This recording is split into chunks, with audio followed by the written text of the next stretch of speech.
Topic पे हम बात करने लगे हैं। ये बेसिकली एक जायंट टॉपिक है ईएनटी और स्लीप के साथ मिलता हुआ।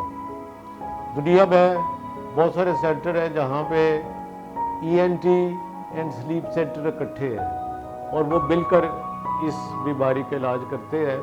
इस बीमारी का नाम है स्लीप एपनिया, जिसको साथ दूसरी है कि स्नोरिंग, खर्राटे लेना। स्लीप एपनिया का मतलब होता है कि नींद के दौरान किसी वक्त भी आपको सांस लेने में मुश्किल पेश आती है या आपका सांस थोड़ी देर के लिए रुकता है, चंद 1-2 सेकंड के लिए, फिर बहाल हो जाता है। तो इसके लिए एपनिया का मतलब कि जो आपकी बॉडी को ऑक्सीजन की ज़रूरत होती है वो पूरी नहीं हो पाती। तो अब इसका जब जिक्र करेंगे तो होता यूँ है कि आपका ये जो हिस्सा है, यहाँ से मुंह से लेके नाक और फिर पीछे तालू होता है और फिर आपका ये नाली होती है सांस की, नीचे तक जाता है और फेफड़ों तक जाती है।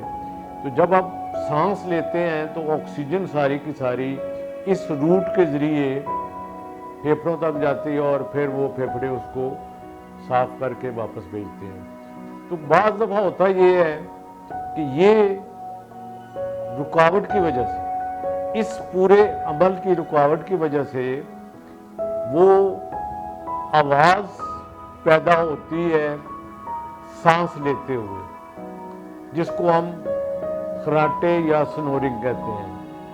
और ये एक इंतहाई तकलीफदेह बीमारी है।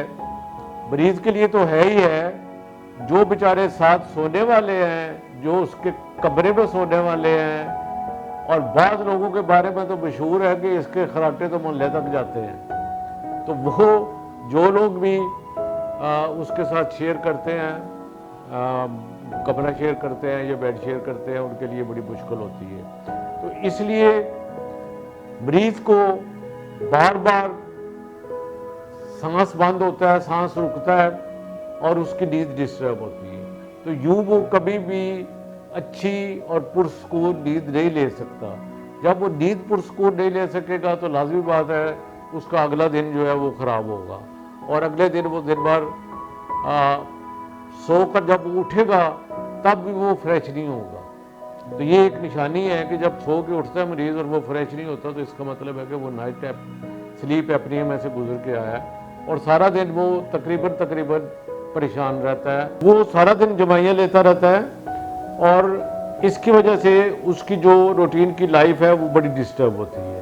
अब जो सीरियस कॉम्प्लिकेशन इसके साथ हो सकती है वो ये है कि जब आप सांस लेते हैं और एपनिया की वजह से सांस रुकता है तो उससे बहुत सारी कॉम्प्लिकेशन हो सकती है। मसलन उसमें आपको हार्ट के ऊपर अटैक हो सकता है, उसके आपके सांस बंद हो सकता है, उसकी वजह से आपको दिल की धड़कन तेज़ हो सकती है, जिसको हम फिब्रिलेशन कहते हैं।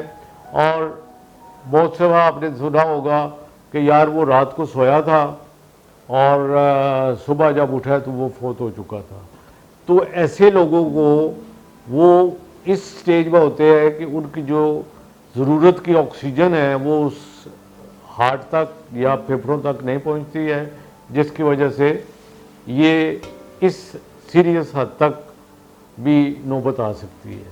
तो इसलिए इसको हमेशा सीरियस लें और फौरी तौर पे इसका जो इलाज है वो किसी अच्छे ईएनटी सेंटर में जाइए और वहाँ पे जो रुकावट मौजूद है उसको दूर कीजिए। अब हम आपको कुछ इसके टिप्स देंगे कि जिसकी वजह से आप इसमें कुछ बेहतरी आ सकती है। सबसे बड़ी वजह मोटापा। जितने मोटे लोग हैं उनमें स्नोरिंग की और ये खर्राटे लेने की आदत ज़्यादा होती है। तो पहला काम करिए मेहरबानी करके कि अपने वज़न को कम करिए। जितना गर्दन का साइज मोटा होगा उतने ये प्रॉब्लम होने का ज़्यादा चांस है। एक्टिव लाइफ गुजारिए, दिन को हल्की फुल्की एक्सरसाइज करिए और रात का खाना जल्दी खाएं और हल्का खाएं। पानी का इस्तेमाल ज़्यादा करें, बल्कि बाद दफ़ा कहा जाता है कि रात को सोते वक्त भी थोड़ा पानी पी लें।